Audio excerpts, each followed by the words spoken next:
22 number क्या question बोल रहा है? 22 नंबर क्वेश्चन बोल रहा है, तीन भिन्न भिन्न सड़कों के चौराहे पर यातायात की लाइटें क्रमशः 48 सेकंड, 72 सेकंड और 108 सेकंड के बाद बदलती हैं। यदि वे 8 बजे एक साथ बदलती हैं, तो कितने समय बाद वे दोबारा एक साथ बदलेंगे? तो चलिए इसको सॉल्व करते हैं। कैसे सॉल्व करेंगे? सबसे पहले क्या करेंगे, यहाँ पे इन संख्याओं का हम लोग क्या निकाल लेंगे? इन संख्याओं का हम लोग लासा निकाल लेंगे, तो हमारे पास कुल समय आ जाएगा। ठीक, यहाँ से 48, 72, 108 का लासा निकाल लेते हैं। सबसे पहले इसका आभाज्य गुणनखंड करेंगे, तो यहाँ से 48 का आभाज्य गुणनखंड कितना आ जाएगा? 2 की पावर 4 गुणे 3 आ जाएगा, और 72 का हमारे पास आ जाएगा 2 की पावर 3 गुणे 3 की पावर 2 आ जाएगा। और 108 का अगर आभाज्य गुणनखंड करेंगे तो हमारे पास आएगा 2 की पावर 2 गुणे 3 की पावर 3। इसलिए लासा हमारा क्या हो जाएगा? लासा हो जाएगा हमारा, लासा हो जाएगा कितना? लासा के लिए हम लोग कॉमन की, जो कॉमन होता है उसकी हाईएस्ट पावर लेते हैं, तो यहाँ पे 2 की कॉमन 2 की हाईएस्ट पावर कितनी है? 4 है, और 3 की हाईएस्ट पावर 3 है। यहाँ से कितना आ जाएगा? 16 गुणे 27 आ जाएगा। इसका गुणा करेंगे तो हमारे पास कितना आएगा? 432। ठीक, ये अब हमारे पास क्या है? अब हमारे पास सेकंड कितने हैं? सेकंड हमारे पास है 432 सेकंड है हमारे पास कुल। ठीक, कुल सेकंड हमारे पास 432, यानी कि कितने हो जाएंगे? ये हो जाएगा 7 मिनट। ठीक, 7 मिनट और 12 सेकंड। इसको हम ऐसे लिख लेंगे। फिर अतः वे एक साथ दोबारा कब बदलेंगी? देखते हैं कब बदलेंगी। तो यहाँ पे क्या लिखेंगे? अतः वे एक साथ कितने 8 बजे बदलती हैं, तो उसमें इतना ही ऐड कर देंगे, तो वो एक साथ बस एक ही समय पर बदलेंगी। ठीक, दोबारा। तो यहाँ से क्या आ जाएगा? वे एक साथ दोबारा कितने समय पे बदलेंगी? दोबारा बदलेंगी कितने? 8, 7 और यहाँ से कितना आ जाएगा? 12 सेकंड पर बदलेंगी। ठीक, एक बार इसको फिर से समझ लेते हैं, क्या है ये क्वेश्चन। क्वेश्चन हमारे पास है, तीन भिन्न भिन्न सड़कों के चौराहे पर यातायात की लाइटें कितनी है? क्रमशः 48 सेकंड, 72 सेकंड, 108 सेकंड के बाद बदलती हैं। यदि वे 8 बजे एक साथ बदलती हैं, तो कितने समय बाद वे दोबारा एक साथ बदलेंगी? ठीक, तो सबसे पहले हम क्या करेंगे? 48, 72 और 108 का लासा निकाल लेंगे, ताकि हमारे पास कुल समय आ जाए। ठीक, तो यहाँ से लासा निकाले तो हमारे पास 432 जो है वो कुल सेकंड आ गया है। ठीक, अब इसको हम मिनट में चेंज कर लेंगे, तो हमारे पास कितने मिनट आएंगे? 7 मिनट 12 सेकंड आएंगे कुल। अब वो अगर उन्हें हमें एक साथ दोबारा बदलना है, तो वो कितने टाइम पे बदलेंगी? 8 घंटे 7 मिनट और 12 सेकंड पर वो दोबारा बदलेगी। ठीक, आई होप आप सबको ये क्वेश्चन समझ में आया होगा। चलिए अगला क्वेश्चन सॉल्व करते हैं। अगला क्वेश्चन क्या है? सबसे छोटी विषम भाज्य संख्या और सबसे छोटी विषम अभाज्य संख्या के मासा और लासा ज्ञात कीजिए। यदि एक विषम संख्या p क्यू स्क्वायर को विभाजित करती है, तो क्या यह क्यू क्यूब को भी विभाजित करेगी? स्पष्ट कीजिए। तो चलिए इसको सॉल्व करते हैं। 23 नंबर क्वेश्चन, तो इसमें क्या करेंगे? सबसे छोटी विषम भाज्य संख्या क्या हो जाएगी? सबसे छोटी पूछा है विषम भाज्य संख्या, तो यहाँ पे लिखते हैं सबसे पहले, सबसे छोटी विषम भाज्य संख्या हमारे पास क्या हो जाएगी? अभाज्य संख्या हमारे पास 3 होगी, तो भाज्य संख्या हमारे पास कितनी आ जाएगी? विषम 9 आ जाएगी। और सबसे छोटी विषम अभाज्य संख्या, तो सबसे छोटी विषम अभाज्य संख्या। ठीक,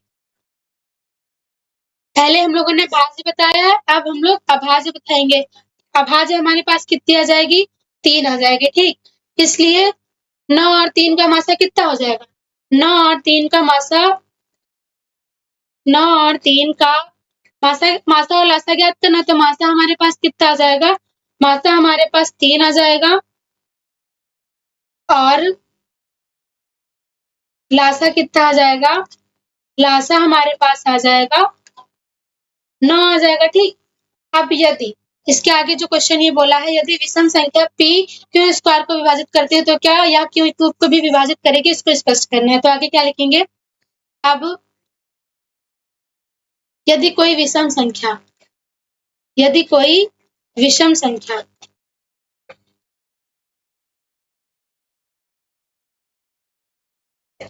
p क्यू स्क्वायर को क्या करती है, विभाजित करती है, क्यू स्क्वायर को विभाजित करती है,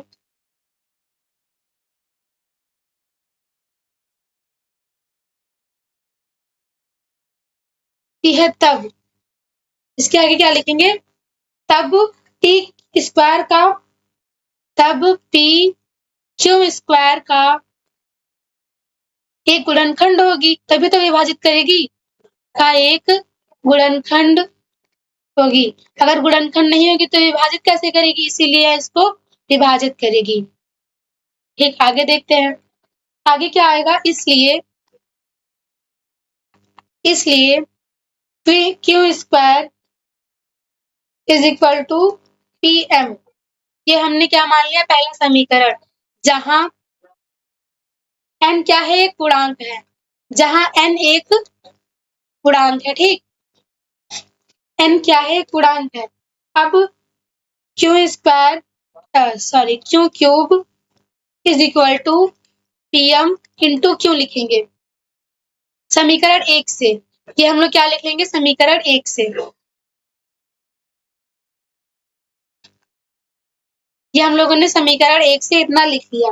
अब आगे क्या करेंगे, अब आगे देखिए यहाँ से क्या आ जाएगा, क्यू क्यूब बराबर हमारे पास क्या आएगा, यहाँ पे p आ जाएगा, यहाँ पे आ जाएगा m क्यू, ठीक।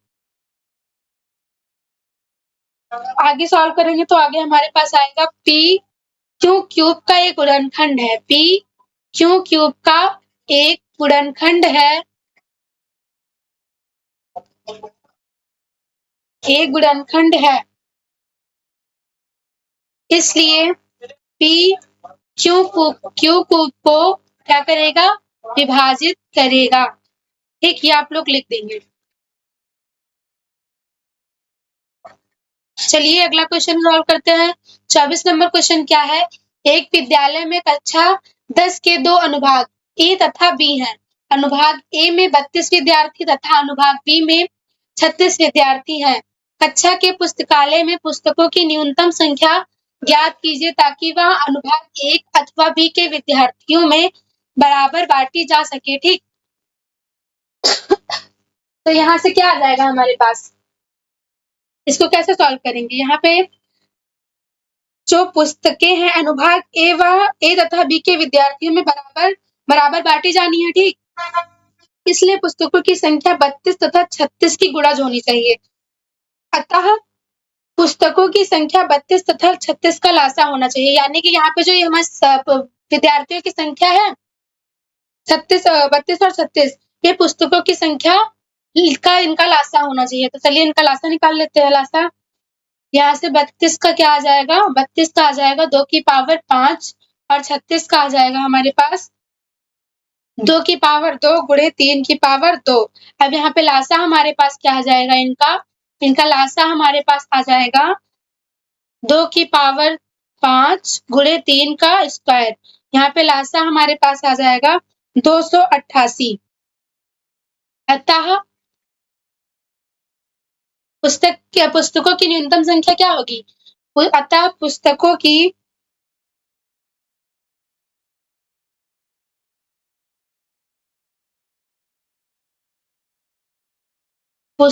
की संख्या कितनी आ जाएगी हमारे पास, 288 आ जाएगी, ठीक। यही हमारा क्या हो जाएगा, आंसर हो जाएगा। चलिए अगला क्वेश्चन सॉल्व करते हैं। 25 नंबर क्वेश्चन क्या है, उस बड़े से बड़े धनात्मक पूर्णांक को ज्ञात कीजिए जिससे 398, 436 तथा 542 को विभाजित करने के पश्चात शेषफल क्रमशः 7, 11 और 15 प्राप्त होगा। तो चलिए सॉल्व करते हैं। सॉल्व करने के लिए सबसे पहले क्या करेंगे, इन संख्याओं को इन संख्याओं से घटा देंगे। तो यहाँ से 398 से अगर हम 7 को घटाएंगे तो हमारे पास कितना बचेगा, 391 बचेगा। यहाँ से 391 आ गया। अब 436 से हम क्या घटाएंगे, 11 घटाएंगे, तो हमारे पास क्या बचेगा, 425 बचेगा, ठीक। फिर 542 से हम लोग क्या घटाएंगे, 15 घटाएंगे, तो हमारे पास कितना बचेगा, हमारे पास बचेगा 527। कितना बचेगा, 527 बचेगा।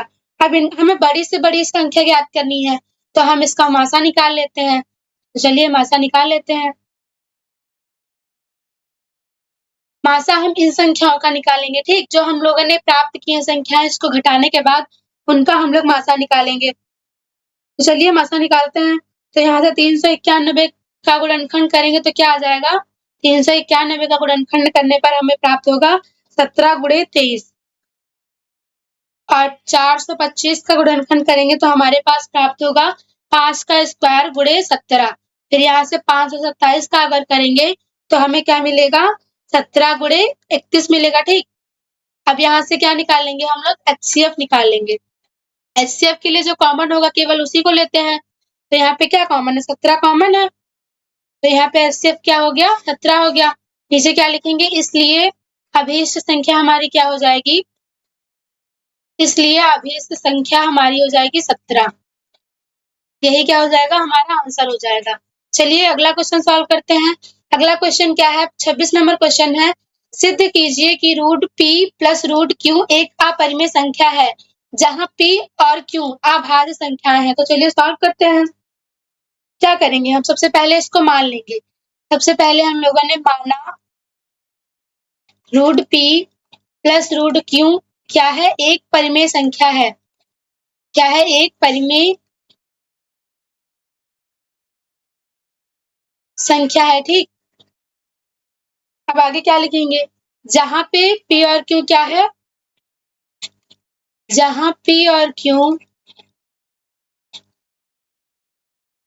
सहअभाज्य संख्याएं हैं। ये हमें क्वेश्चन में ही दिया था। सहअभाज्य संख्याएं हैं, ठीक। ये यहाँ से हो गया। इसलिए हम क्या लिख सकते हैं? जहां पे Q इसलिए हम क्या लिख सकते हैं? P और root P plus root Q को हम लोग क्या A के बराबर लिख सकते हैं। जहां पे A क्या है? जहां A एक परिमेय संख्या है। जहां A क्या है? परिमेय संख्या है, ठीक। ये हम लोगों ने इतना लिख दिया। आगे क्या करेंगे देखते हैं। परिमेय संख्या है, ठीक। आगे हम लोग यहाँ पे हम लोगों ने इसको मान लिया, तो यहाँ से क्या करेंगे? यहाँ से हम रूट Q को यहीं पे रोके रहते हैं और इस P को उधर भेज देते हैं। तो यहाँ पे हमारे पास क्या आ जाएगा? Root Q is equal to A minus root P। ये हमारे पास आ गया।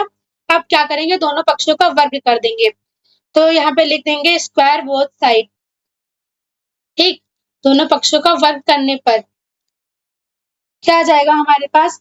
यहाँ से आ जाएगा रूट में Q का whole square is equal to A minus root P का होल स्क्वायर, ठीक। यहाँ से क्या आ जाएगा? Q इज इक्वल टू यहाँ पे क्या आ जाएगा हमारे पास? A square plus root P का स्क्वायर करेंगे तो क्या आ जाएगा? P आ जाएगा। और यहाँ से माइनस कितना आ जाएगा हमारे पास? 2A root P। ये हमें यहाँ प्राप्त हो गया। अब आगे क्या करेंगे? आगे हम लोग यहाँ पे क्या करेंगे? इस रूट P को जो है इधर लिख लेंगे और इन सबको हम इधर भेज देंगे। तो यहाँ से क्या आ जाएगा? क्यों ये प्लस का इधर जाएगा, माइनस का स्क्वायर हो जाएगा, ये भी माइनस का हो जाएगा, ठीक। और यहाँ से हमारे पास क्या बचेगा? यहाँ पे हमारे पास बचेगा, एक सेकंड रुकिए, हम लोग क्या करते हैं इसको, यहाँ से क्या आ जाएगा? क्यों आ जाएगा? यहाँ से आ जाएगा A स्क्वायर प्लस का P माइनस का 2A रूट P। इस पहले इसको हम इधर भेजेंगे तो ये प्लस का हो जाएगा, ठीक है। तो यहाँ से आ जाएगा 2A root P is equal to हमारे पास क्या आ गया? अब देखिए यहाँ से A स्क्वायर आ जाएगा प्लस P आ जाएगा। इस Q को हम इधर भेजेंगे तो ज्यादा इजी होगा। तो यहाँ से आ जाएगा माइनस का Q और यहाँ अब यहाँ पे रूट P को ऐसे ही लिखा रहने देंगे। यहाँ से क्या आ जाएगा? A square plus P minus Q क्या आ जाएगा? अपॉन में 2A आ जाएगा, ठीक। ये इतना हमें प्राप्त हो गया। अब क्या करेंगे? देखिए एक तरफ हमारी क्या है? परिमेय संख्या है और एक तरफ हमारी क्या है? अपरिमेय संख्या है। इसीलिए और एक अपरिमेय संख्या कभी भी एक परिमेय संख्या के बराबर नहीं हो सकती है। ये सब आपको सबको पता ही होगा। तो यहाँ पे क्या लिखेंगे? क्योंकि यहाँ पे हम लोग लिखेंगे यहाँ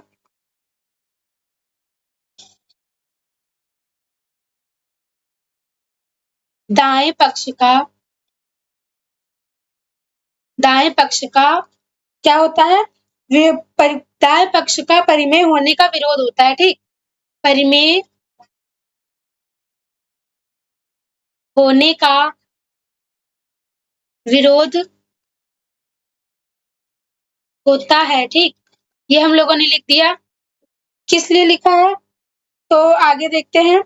क्योंकि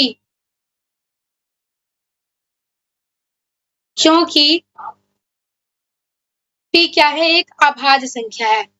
यहाँ पे बताया गया है जहाँ p अभाज्य, p और q दोनों अभाज्य थी, तो यहाँ पे क्या आ जाएगा? क्योंकि p अभाज्य संख्या है, ठीक। ये आ गया यहाँ से। अब आगे क्या करेंगे? इसलिए रूट p क्या हो जाएगी? एक रूट p हो जाएगी एक अपरिमेय संख्या।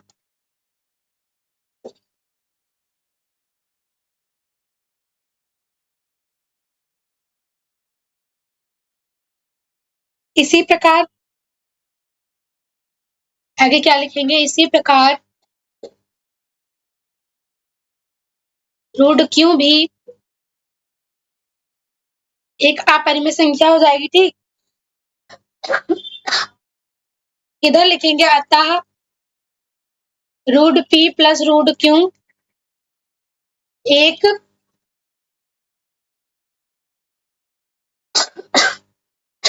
अपरिमेय